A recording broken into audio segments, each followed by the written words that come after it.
Assalamu алейкум, урматтуу Тон Капар YouTube каналыбыздын көрүүчүлөрү жана катталуучулары, кандайсыздар?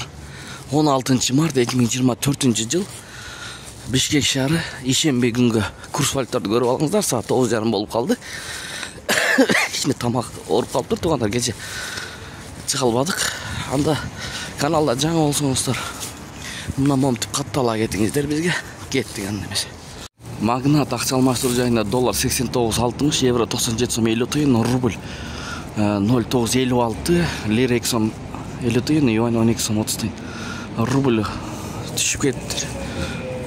Кече жакшы эле болчу, бүгүн түшүптү да. Балким ишемби күнгө карата түшкөн. Лидер акча алмаштыруу жайын көрүп алыңыздар. Доллар 89.60, евро 97 сом 50 тыйын, рубль 94,5 тыйын, дирхам 23 сом 50 тыйын, сум туура эмес жазып коюптур. Лира 2 сом 80 тыйын, сум 0,0072. Никкей акча алмаштыруу жайында доллар 89.60, евро 97 сом 50 тыйын, рубль 95,5 тыйын, фунт 100 сом. Экспо Money бул жерде доллар 89.60, евро 97 сом 50 тыйын, рубль 0,955 95,5 тыйын, фунт 100 сом.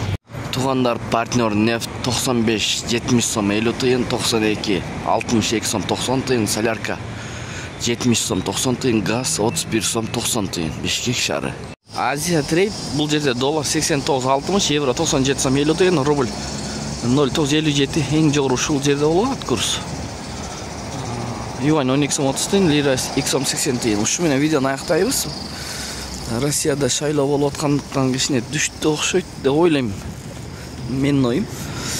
Эми көрө жатарбыз понедельник буюрса.